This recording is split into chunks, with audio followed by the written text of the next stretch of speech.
Hey there, welcome to LSAT Demon Daily Digest. This is our recap of all the LSAT Demon Daily episodes from the week. I'm Ben Olson, that's Nathan Fox. Together we're the founders of LSATdemon.com and our weekly podcast, Thinking LSAT. We have an email from Bilal. Hey, Ben and Nathan. I'm a Demon student who's preparing for a mid-170s score on the August LSAT. This is not my first time studying for the LSAT, as I took a diagnostic test years ago and scored a 146. I was unhappy with that diagnosis.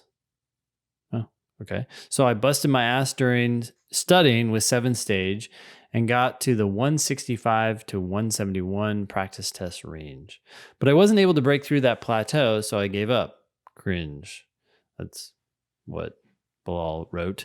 2 years have passed and I'm ready to try again. I've been doing the Demon and my ratings are interesting. I have 77 in LR. Okay, so for context here, the Demon rates you for all 3 sections. It gives you a score between 0 and 100, and it's just based on the questions you're doing. And as you do better on harder questions and do them more quickly, your scores go up. So out of 100, Bilal has a 77 in LR, a 22 in games, and a 36 in reading comp. I'm trying to get perfect games again, but damn, what happened? Okay, by the way, these scores all start at 0 for everybody, and they go up as you do more questions. So maybe you've just been practicing a lot of LR. Anyways, luckily I've plenty of time to prepare for the test. I work a lot, so my plan is to drill each section for 45 to 60 minutes daily. So that's 3 hours of studying. Once my ratings reflect the potential for a higher score, I'm going to transition into sections and time practice tests. I might also be interested in upgrading to premium for the classes. Any advice? Are the gains I hope to make realistic? Yes, the gains you hope to make are realistic. You're already scoring close to one. You're knocking on the door of 170, or you have actually entered that with your practice tests. So I'm not concerned about that. I am concerned about your study plan, though. Yeah, Bilal, my best advice, and this is like it's an advertisement for myself, but sign up for 1 month of our live program and start coming to our classes, because our teachers would never let you've been wasting time on this study plan, and our teachers never would have let you get away with it. You need to be doing maybe not full-timed practice tests, but you need to be doing timed sections right now.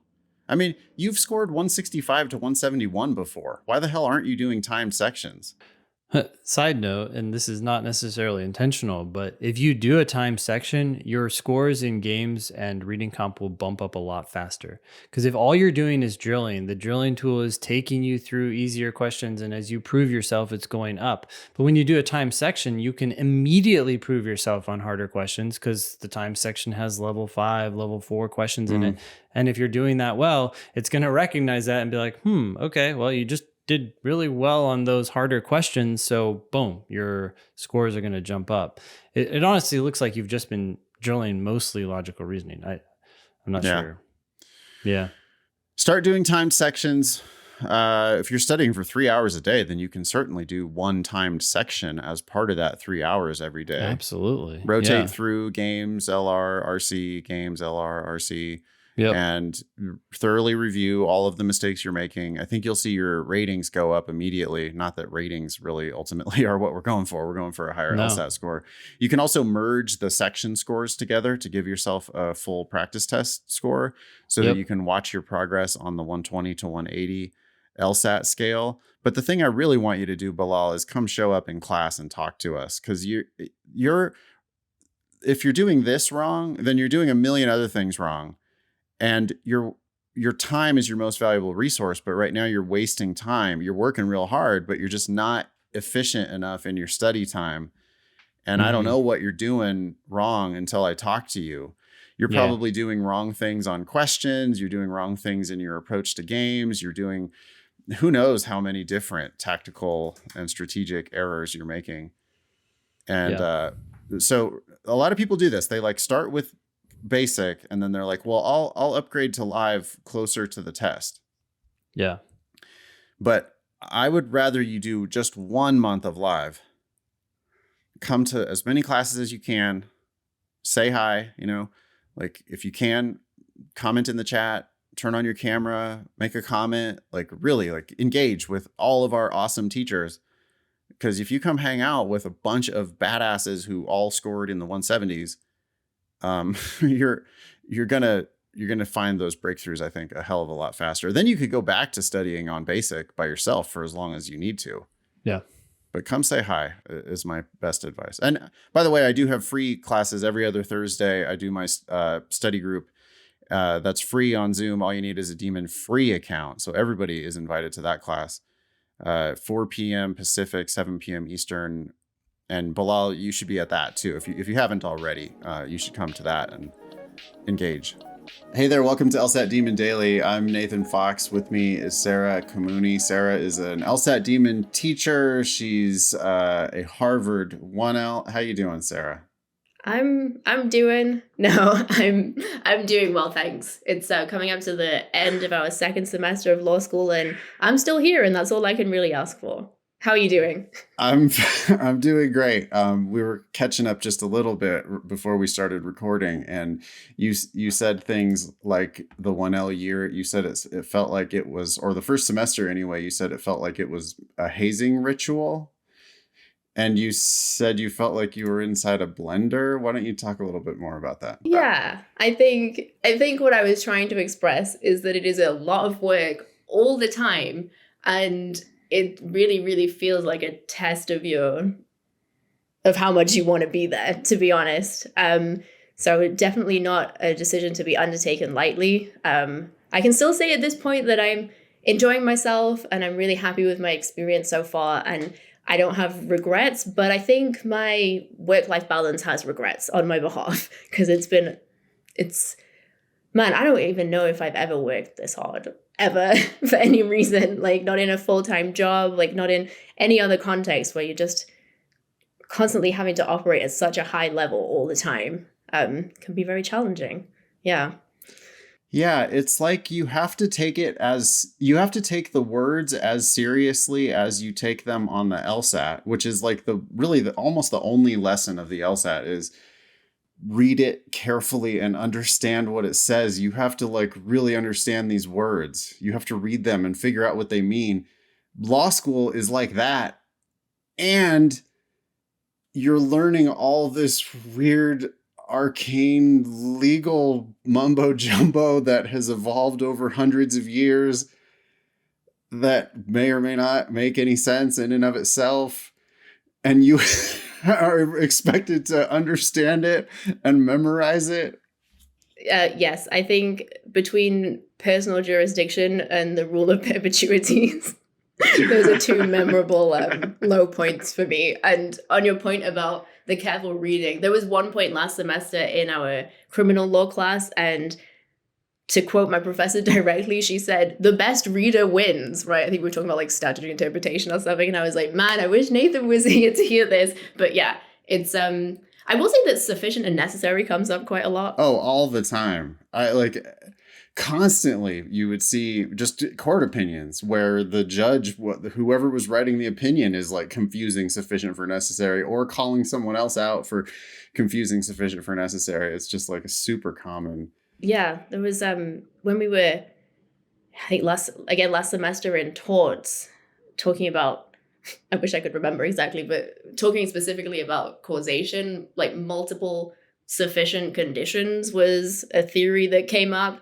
and this professor had like a whole slide trying to really hammer this like necessary versus sufficient thing. And I was thinking, wow, the LSAT has actually saved me to some extent, because I think I know what's going on.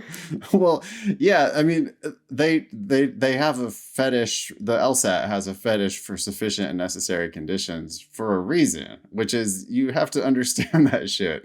It's like you end up with really dumb decisions if you don't understand the difference between the two. Praise a demon. Wow. Because I would have been lost otherwise. So, okay, so you're a Harvard 1L. You are still a tutor for us. How's the tutoring going? It's been really, really good. I really love working with tutoring students and getting to kind of see their progress sometimes over, the course of several months. It's definitely, I think, changed in terms of I find myself using like very law school words all the time. Like today in a tutoring session, I'm pretty sure I said that something wasn't dispositive, and then as soon as I said it, I was like, oh, I hate myself. Like, why did I pick up this vocabulary? But no, it's been really fun, and it's also this sounds really strange, but it's almost been, even though the LSAT is completely grounded in law school stuff, like getting to hang out with somebody who isn't going to want to talk about like civil procedure or whatever is going on in school that week has actually been really nice. And it kind of reminds me of like the exciting kind of build up to going to law school. And yeah, so it's been good. It's definitely been, I think it's a great gig to have on the side of law school because it's fun. Like I really enjoy doing it. And I get to meet really, really cool people as in our students along the way. So as law school jobs go, I can't complain. That's amazing. What are you doing this summer? This summer, I'm working at a asylum seeker advocacy nonprofit that has like an alternative legal services model where it's fully remote, and they have like a membership base of asylum seekers. Like 250,000 asylum seekers are members of this organization, and by becoming members, they get to kind of direct as a community the impact litigation that the organization pursues, and also get access to all types of pro se resources and like high quality information about the asylum process, which is often like really hard to come by. So I'm really excited about it. Yeah, that seems great. Do you have an idea what you're going to do the summer after, or is it too soon to start talking about that? Too soon to start talking about that. Like at the end of this summer, we have the opportunity to participate in like the early interview program for different firms, but haven't decided if I want to do that yet. I'm not really sure because I'm like I went into this kind of public interest oriented. So we'll see what happens. But have you already been scared away from public interest? Are you already converted into the big law? No, I think there's a community of us on campus who are like really, really trying to resist that. There's been some amazing organizing on campus recently to increase the summer funding for public interest students at HLS. So that's been really exciting and really encouraging. It is definitely the path of least resistance. And for some people, it's definitely it's 100% what they want to do. And it is a lot of money, but I don't know, 100 hours a week. I don't know if I can do that.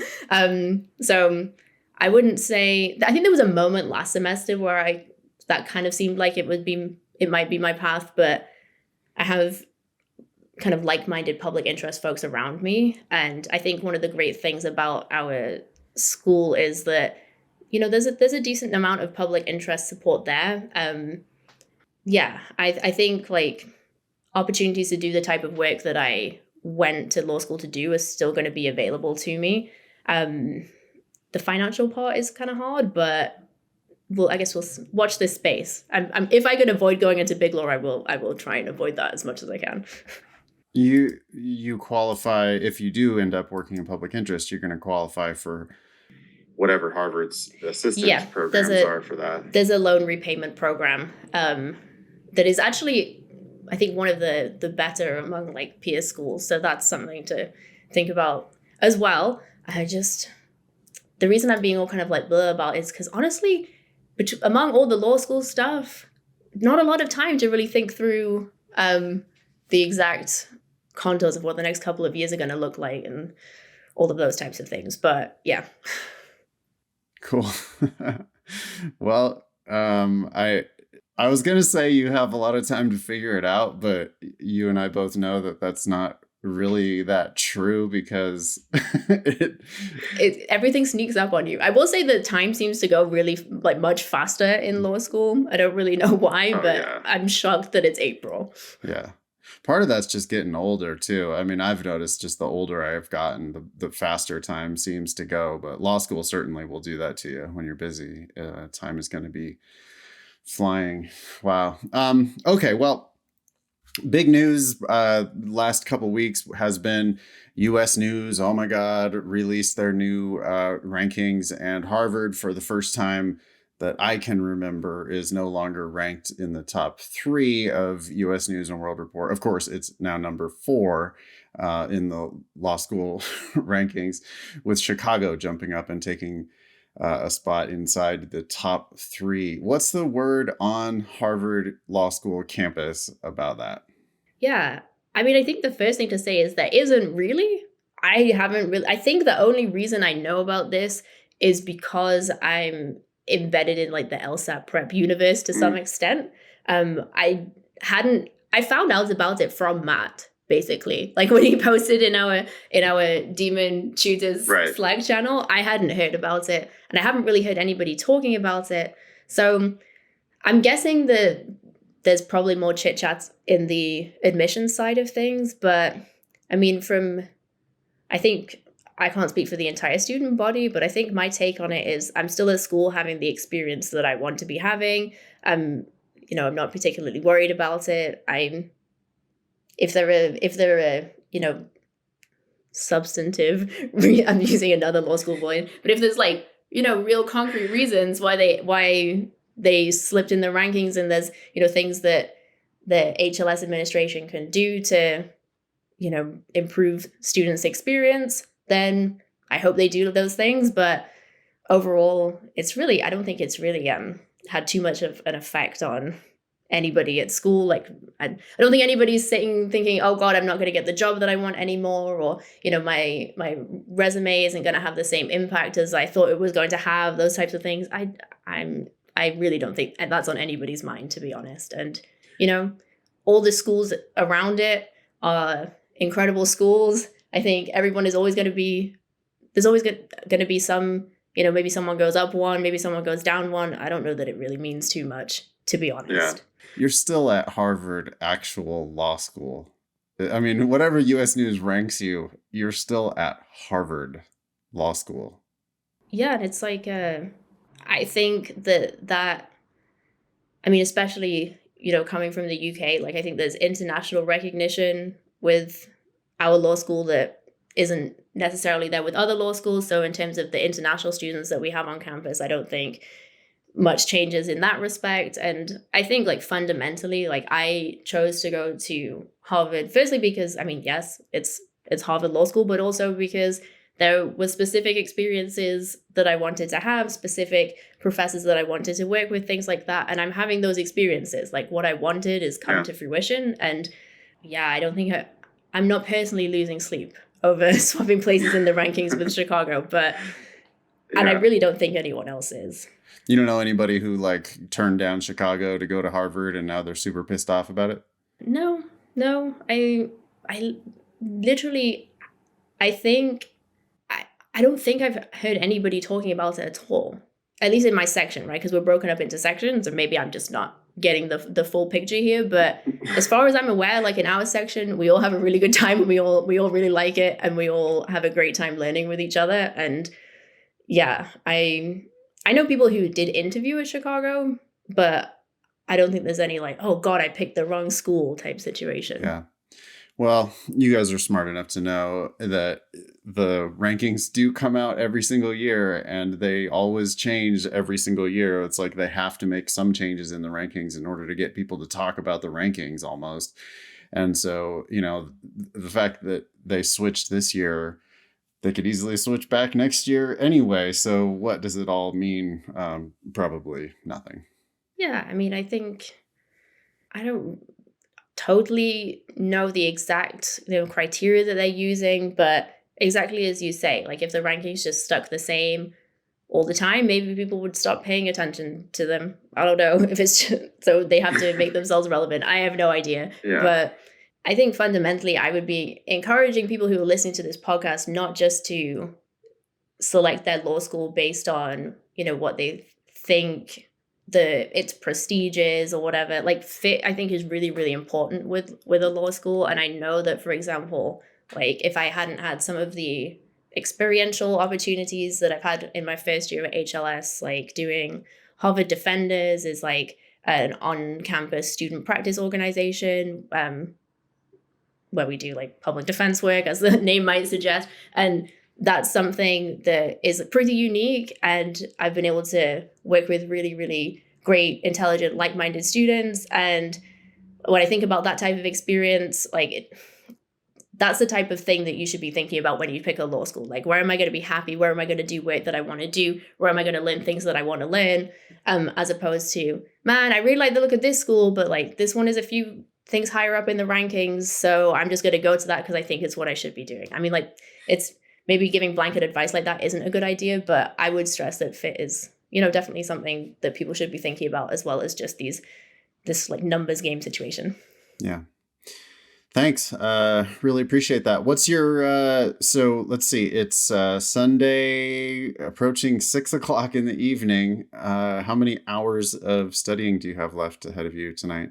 Oh, well, you caught me on a fantastic day because I've actually been doing research assistance for a professor, and I'm going to be spending, after I finish my constitutional law reading, which maybe like an hour or so, I'm going to be working on a bunch of Blue Book citations. So I'm really excited about that.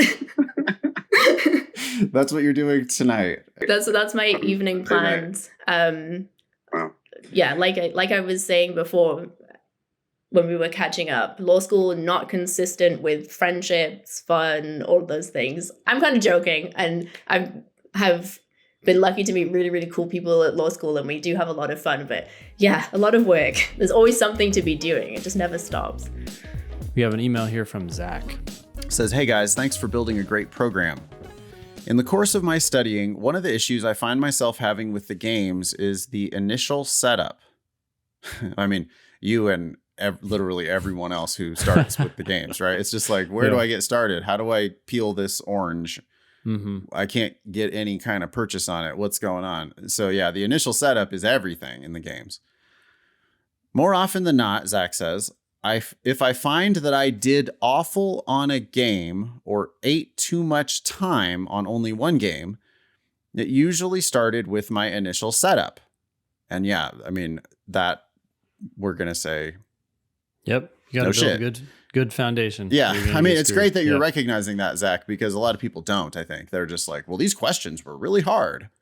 Like, yep, they sure were. If you didn't solve anything about the way the system works, like if you didn't put the pieces of the puzzle together, then, before you tried to answer the questions, then yeah, the questions are hard. But it's not because the questions are hard. It's because you didn't figure it out. I like what you said there. You got to solve the system. And then the questions are just the mere, right? They're just the mere like check-in to see if you solve the system. And they could ask you those 5 questions, or they could ask you another 20 questions. And if you solve the system, you don't really give a fuck what questions they ask you. No, they can ask me anything. I could predict what kinds of questions they might ask. Like my experience on the games is, and this happens on logical reasoning as well. Mm-hmm. It's like, oh, if they wanted to make this a harder question, they would have asked this. You ever see that, Ben, on questions where you're like, oh, they could have asked this other question, which would have been a lot harder. Yeah. But instead, they just asked this real easy question. But that's because we have synthesized, right? We have connected the pieces of the puzzle, and it's an extremely lawyerly thing because in law school, that's exactly what you're going to be doing. You're going to be looking for the statutes and the case law and the facts of the case. And there's going to be all these different interlocking, facts and legal, like straight up law in the law book, plus various interpretations and theories. And you're going to be looking to mesh those together in order to come up with an outcome. Yeah. In theory, that's what judges are doing, right? In theory, we're finding the correct answer to these questions. But we don't, you do that from a system of laws. And that's what we're doing on the games. It's like, it's a system of laws that control the game. Mm-hmm. And then you're trying to find like forced necessary outcomes. Like what are the limitations of this system because of all these various laws and the ways they interact? So when we talk about the setup of a game, that's what we're really talking about, is just looking at the interactions between the rules that govern the game. Yep. It's simpler than maybe that all sounded. I mean, it really is a piece of cake once you kind of get the hang of it. But Zach says, when I go back to review, I'll watch your initial explanations and stop once the setup is complete. and go on my own from there. Usually I'll ace it or come close to doing so, providing I'm careful. What do you think of that plan? Okay, so the fact that Zach is doing this during review is good. I'm glad that Zach is trying to do the game again that he botched. I would hope that he can start to implement this on his own before he gets to review. But I would also say, Zach, you're kind of getting help with the very part of the game that you're struggling with, right? Like you're struggling with the setup. So I would actually like you to start the video, get a sense of where we're going, and then stop. That's Don't exactly watch the what whole I was going to say. Yeah. Don't watch the whole setup. Yeah. Okay. I love that you're hitting the pause, Zach, but just hit the pause a little bit sooner. Yeah. The more you can do on your own, the stronger you're going to get. Now, you need some help. You need some guidance. I don't want you to go off on your own and build bad habits, but hopefully what happens is you start hitting pause sooner and sooner and sooner to the point where you now can just come up with the setup on your own. And then when you're reviewing, you may watch and see, oh, wow, I could have done the setup differently, and then try it again differently. But the sooner you can pause, the better. Yeah, we want you to see the system. Like as you watch our videos, predict what we're going to do next. See if you like stop it and say, oh, I wonder where he's going to go from here. Yeah. And then try and then play a little bit more and So get play that those immediate videos feedback in like 1 minute bursts or even 30-second bursts. Like anytime you ask a question, right? When we make one inference, like we write one thing on the board. Okay, hit pause. And now work on it on your own. Last question from Zach.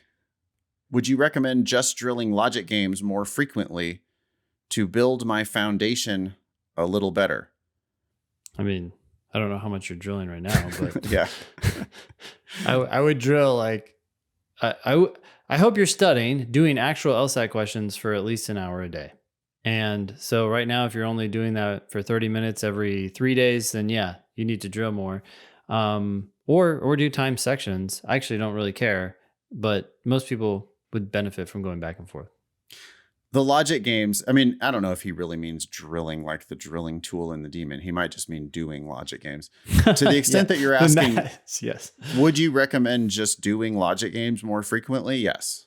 Mm-hmm. Yes. The logic games it's a test of how hard you can work.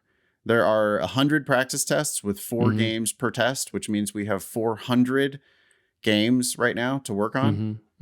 And with 400 games to work on, Zach, that means you can master 1 per day for the next year until you run out of material to master. Yep. You could do 4 per day for 3 months. You know, there's a lot of work to be done. Even my students who have been, you see faces in class where the people are working real hard on the games and they've been around for a while and they're still not there yet. But I'll hear from those people like, well, I've done now half the games and they've made a lot of progress. And it's like, great, that's awesome. You're killing it. To have done half the games, that's amazing. 200 logic games, congratulations. And there's 200 more for you to do. Yep. And so you like it's not just brute force, but brute force is one of the elements to it, right? Yeah. A little word of warning here too is we're talking so much about games and people are so concerned about games when they get started that Zach, I don't want you to do just games, right? Unless you're acing logical reasoning and reading comp already, you should still be doing some time there. But sometimes people hyper focus on the games. Yeah, I mean, it might be, if games is your glaring weakness, it might be as much as 80% of your time spent on games. And then 10% on LR, 10% on RC, just to kind of stay sharp.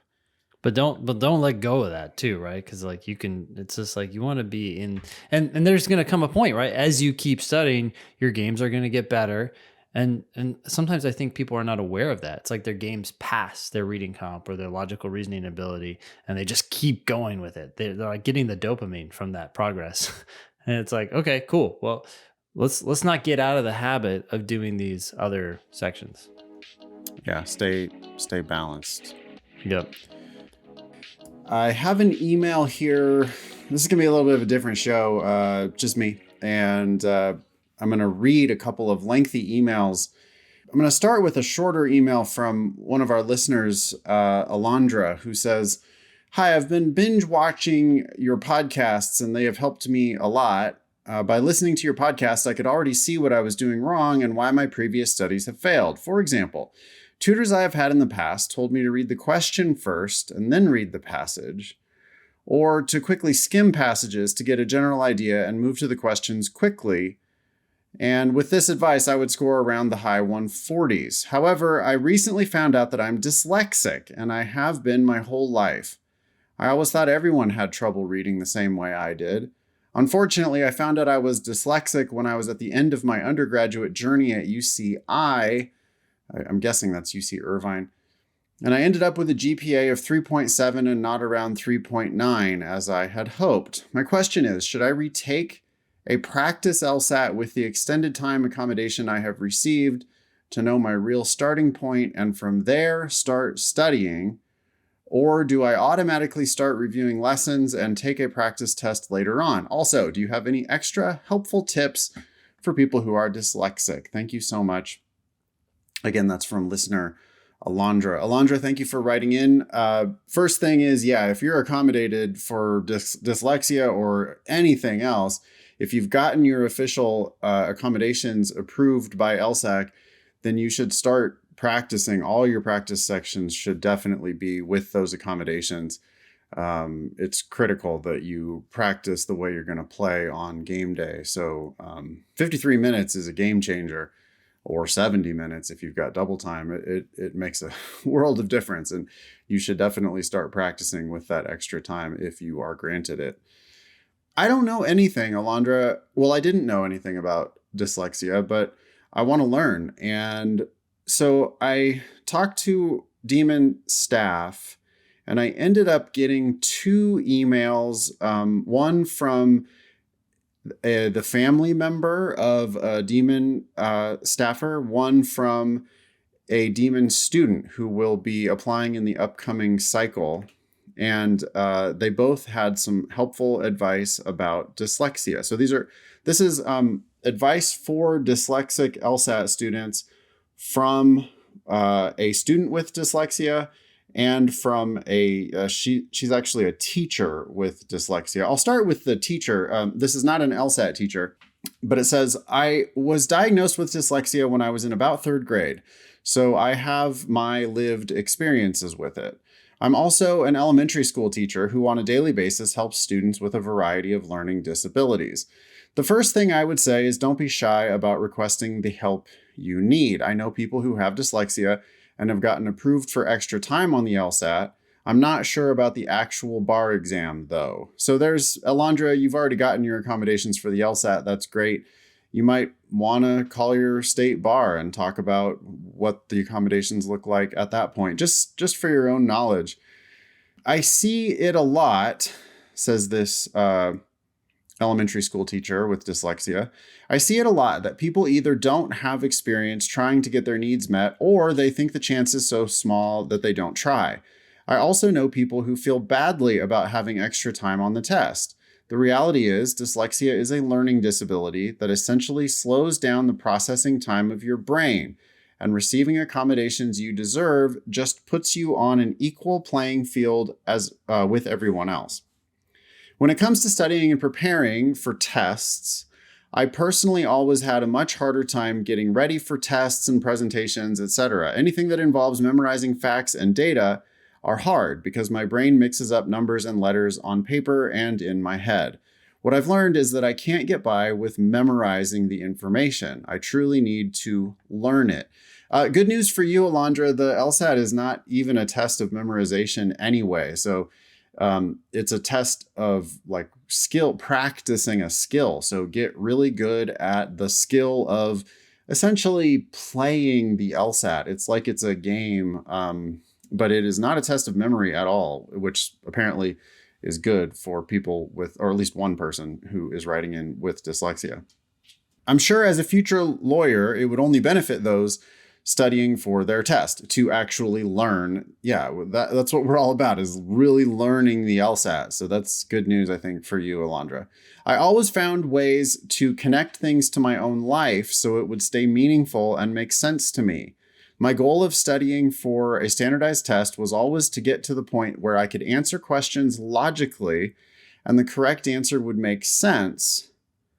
And that's, I mean, we teach that to all of our students, Alondra, that the LSAT just makes sense. That's what we're all about. So it's not a test of memorization at all. It's just read it carefully and make it make sense.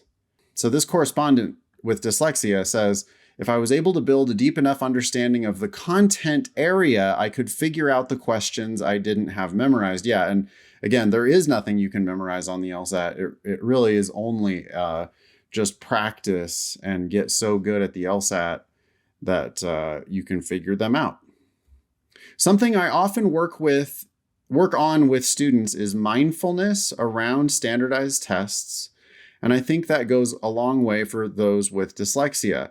Due to the nature of dyslexia and having numbers and letters jumble in your head, taking short mindfulness breaks can be extra helpful. Even just a short pause to close your eyes and take 3 deep breaths in and out can help relieve some of the frustration that builds up from not being able to memorize all the information you need to know. Well, again, it is not a test of memorization, but students certainly do get frustrated.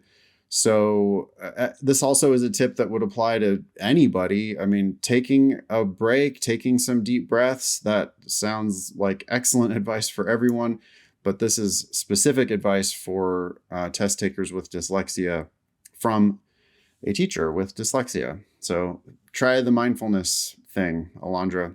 We have some brief meditations that are now built into the drilling function on the Demon. I would encourage you to take advantage of those when they pop up instead of just skipping them.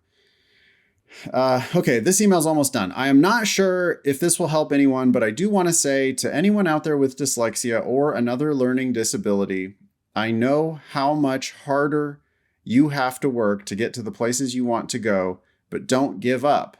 It will all be worth it. I know you can do it. Smiley face. And that's from an elementary school teacher who is a family member of a Demon freelancer. Thank you so much for submitting that very helpful email. I hope it was helpful to Alondra. It was helpful to me.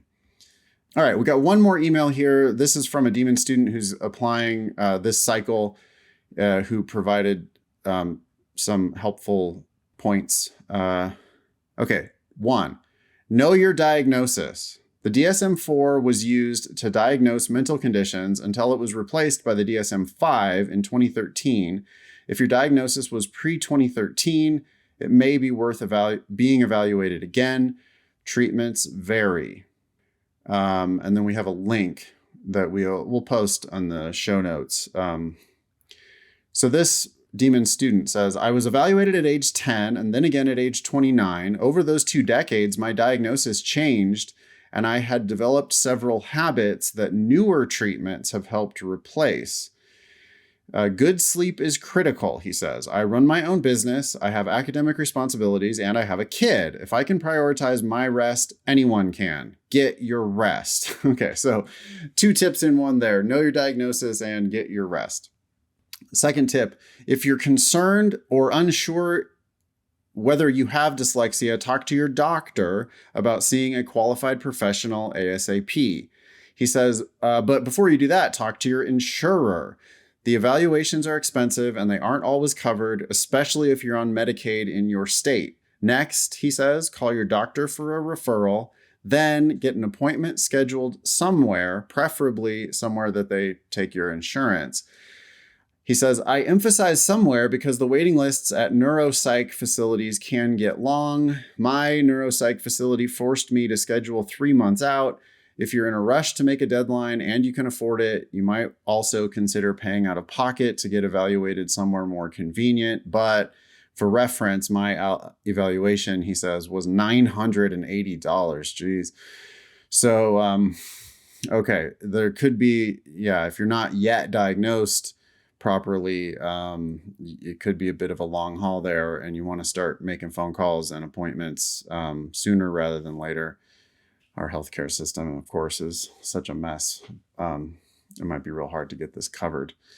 Once you do have the diagnosis, he says, get your paperwork submitted to LSAC right away. He says, LSAC firmly rejected my appeal to have accommodations considered for the March 2022 test. I was less than 48 hours past the deadline. Don't make my mistake. So they're serious about, you have to send in your accommodations before the registration deadline for the test. And the registration deadline for the test is like 6 weeks before the test. So if you have not submitted your documentation before the deadline, you're screwed. He says it was 48 hours, fewer than 48 hours before the deadline or past the deadline. And it's just hard rule. If you're over the deadline, sorry, you have to wait for the next test in order to get your accommodations. Understand how the diagnosis affects your capacity and plan your studies accordingly. This LSAT student with dyslexia says, one person's dyslexia is not another's. Treatments that work for some may not work for you. I love to read, he says, but I'm slow as shit at it. It takes me significant time to get through dense material, but when I do, I understand it. This helped me tailor my study schedule toward prioritizing reading comprehension. Logical reasoning and games came much more easily to me, but for example, if you have dysgraphia, which is sometimes diagnosed as dyslexia, you might struggle to make predictions or diagram a rule or world in logic games. Know how your condition affects you and tailor your study plan accordingly. Wow, I never knew that there were like different types of dyslexia. Okay, yeah, so learn as much as you possibly can about your diagnosis, no matter what it is. He says, your condition, dyslexia, will almost certainly require additional time for review after drilling, timed sections, or practice tests.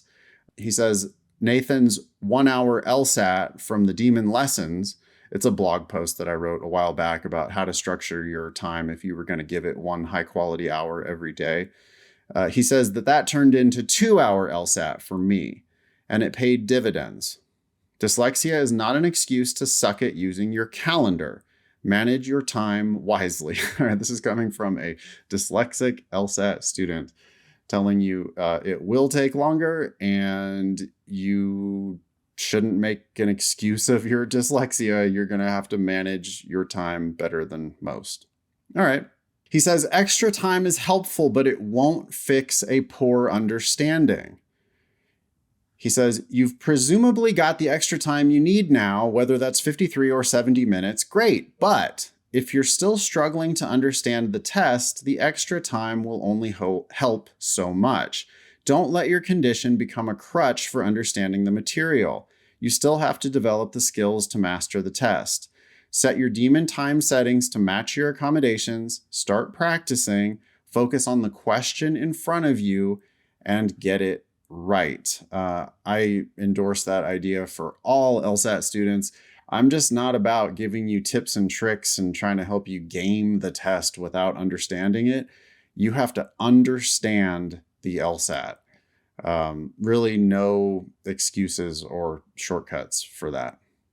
Last tip, he says, get real with yourself. There are tons of career paths outside of law where neuroatypical processors like dyslexics can contribute in massive, meaningful ways. If you can't clearly articulate why you want to be a lawyer, it might be time to find a different pursuit. That doesn't have to be a bad thing. Lawyers and law students read a shit ton. I'm no law student, he says. He's just an LSAT student with dyslexia. But I can't imagine it's easier to be a law student with dyslexia. If you have any doubts at all, I think it would be well worth your time to talk to attorneys, other law students, or law professors in your area to find out whether you're prepared for the workload. Talking to law professors in my area helped me a lot. Again, that's from a demon student with dyslexia who will be applying in the upcoming cycle. Alondra, I hope that was useful advice. Thank you very much to both of our correspondents with dyslexia. I personally learned some things that I did not know, and I hope everybody found that helpful. This email is from Mark. Says, hello, Ben and Nathan. I am currently a sophomore studying applied mathematics and economics at the University of Rhode Island. After finishing LSAT Demon Daily episode 200, I felt inspired to reach out with a similar situation/question. As of now, I am consistently scoring in the mid-170s range on my practice tests, with the goal of achieving an ultimate score around 177 or 178. I have 2 tests scheduled for August and September of this year, providing me plenty of time for improvement. However, I'm primarily concerned that my GPA, which is a 3.0 to a 3.3 ballpark, will hurt my chances of being accepted into many of the schools I am looking at: Harvard, Duke, Georgetown, Chicago, Northwestern, Penn, Columbia, NYU, etc. Okay, so the top 14. My academic performance over the last 4 semesters has been marred by my lifelong ADHD, which I was only recently diagnosed with. In addition to this, I have been financially independent for the last 2 years and have had to work 20 plus hours a week in order to support myself. This, in combination with my ADHD, has had a negative impact on my grades thus far and will likely continue to prevent me from achieving an impressive UGPA for my future law school applications. I recently began taking medication for my ADHD and have seen considerable improvement in my academic performance. Despite this, my GPA will still likely place me below the median at every top 14 school by the time I begin to apply. I am an underrepresented minority with what I and others believe to be a compelling story. My questions. Is there a way I can better position myself to secure a spot at a T14 school given my relatively poor undergraduate GPA? Would it be worth it to provide an explanation for my low stats in my personal statement? I just recently found the LSAT Demon YouTube channel and have found tremendous value in it so far. I look forward to hearing back from you soon. Kind regards, Mark. Mark's new, so we're going to have to go easy on him a little bit. Yeah, Mark, I feel like you're running a race and you're halfway through that race, or not even halfway yet, and you're already trying to figure out how to deal with the fallout of not being first. And I would rather you turn your focus to the race that you're currently running, which is your UGPA. Couldn't agree more.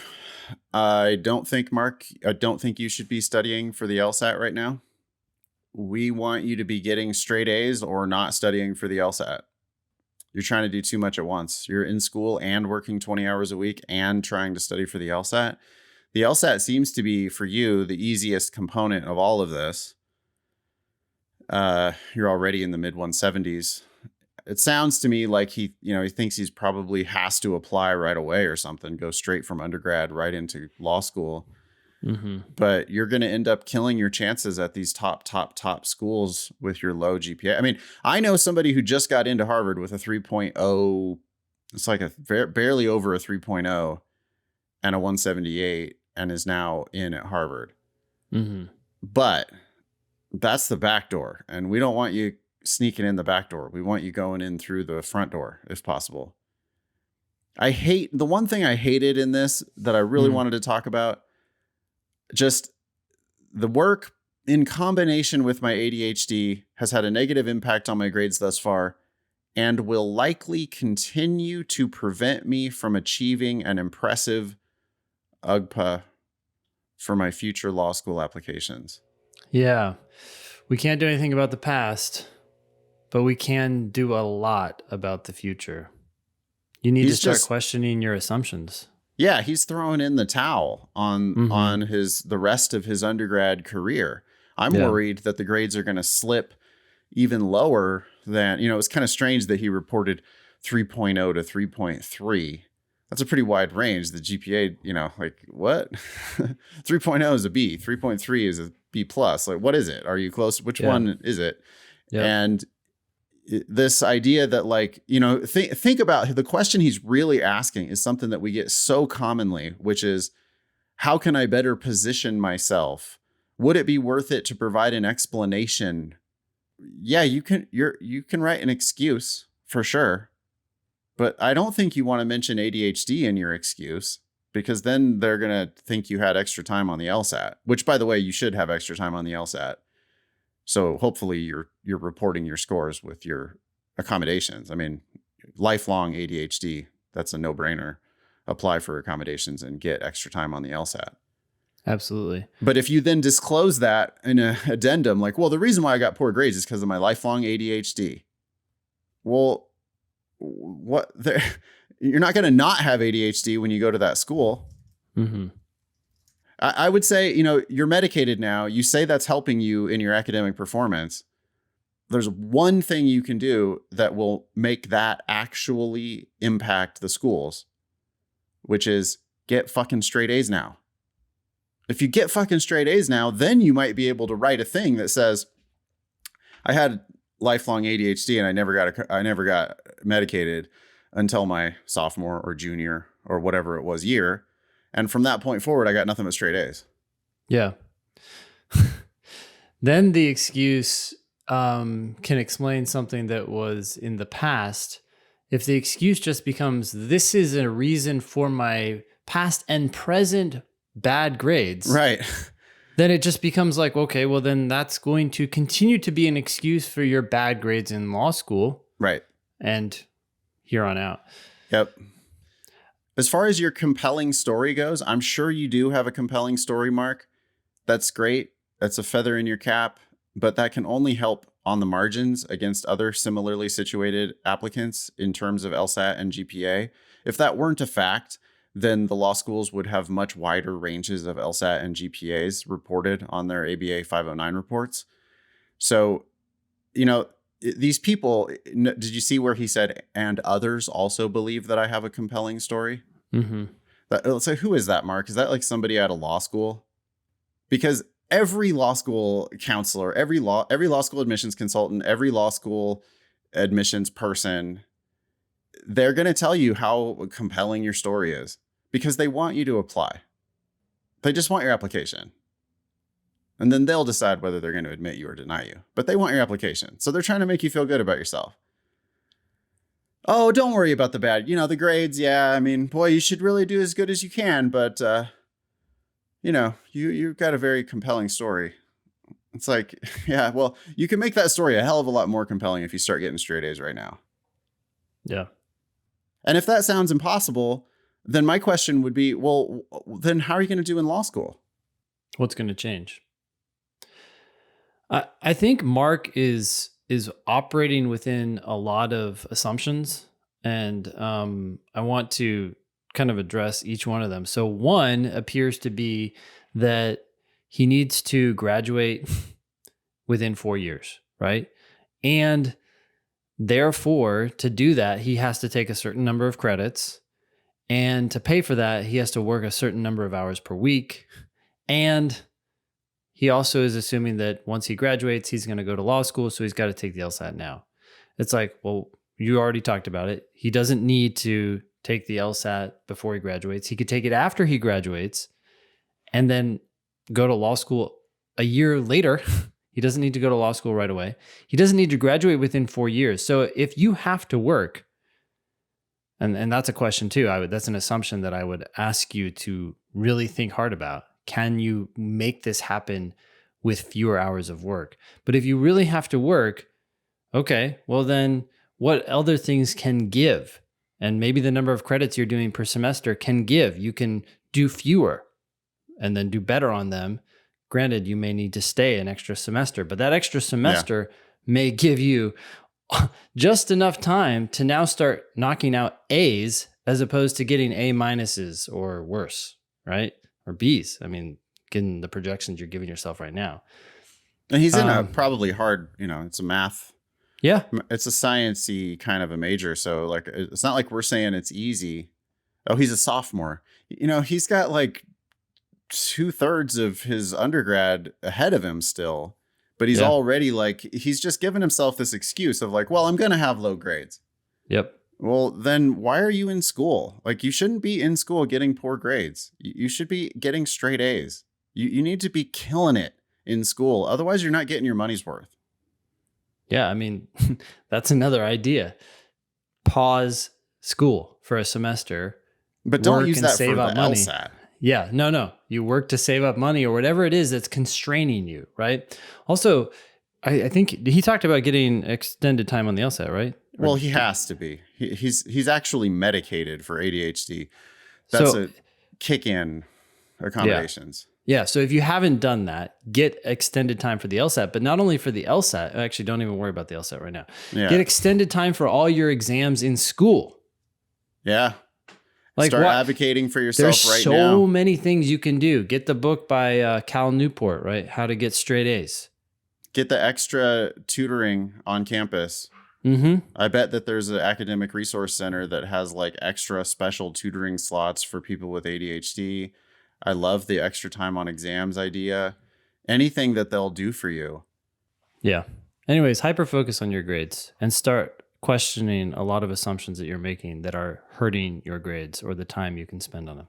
Come That's back my and main see advice. us in a year or two or whatever, Mark, when you've got straight A's. And you'll be, like, that's the front door. That's the way that you're going to get to all of these really top, great law schools. He's looking way too far down the road, I feel like. Yeah. You're ignoring your undergrad experience because you're worrying about the LSAT, which the LSAT's going to be, it sounds like the LSAT's going to be the easiest part of all of this for you. I would like withdraw from August and September. You might be able to get a refund for September. You actually might be able to get a refund for both of them. Yeah. So far down the line. I like that you're a planner, Mark. It's what led to Yeah. you reaching out to us. But yeah, plan better for your GPA. Yeah, I mean, because and I can see the pushback, right? I can see if he won't let go of this idea of going to law school immediately upon graduation, Or graduating within 4 years. then he's gonna be pushing back with like, well, but can't I just write an addendum to explain the bad grades? And it's like, well, yeah, you can. And the law schools will tell you that, they read every page of your application really carefully and that really matters and stuff. But the admissions offers and the scholarship dollars follow GPA and LSAT. Yeah. Super tightly correlated with GPA and LSAT. And your URM status will help you. But, you're like wasting time fantasizing about writing this addendum to explain your relatively poor undergraduate grades. And instead, you should just be getting better grades. Yeah. I would say one other thing. I could hear, maybe not Mark, but some other people listening to this and say, well, why can't I do both? Why can't I pursue the 4.0 and the LSAT at the same time? Well, fine, do that. Once you have a 4.0, but until you're doing that, you can't do it. You're not doing it. So don't pretend that you can until you are. And so you have to start with the 4.0. And then once you can do that, fine, add in the LSAT and see if you can maintain it. Yeah, otherwise it's magical thinking, right? Mm-hmm. I mean, we appreciate how hard you're working, Mark, and we appreciate how much you want it. And, that's a hell of a lot of, I'm assuming that Mark is like 20 years old or something. Yeah. That's like, you're doing things at 20 that I never did in my whole life, including like actually studying math in college. Yeah. So, I have great respect for all that, but our advice is not going to be write some addendum. Our advice is going to be the facts are what matters to a lawyer. And the people who are admitting you to their law school ultimately are lawyers, because you're going to be a lawyer, and lawyers are driven by facts, and your GPA is just a fact. And that's one of the most powerful facts on your whole application. Yeah. Well, that's the key too, is of all the facts, which are the most important, UGPA and LSAT. Yeah. So not only that, but you'll get more out of undergrad if you get better grades.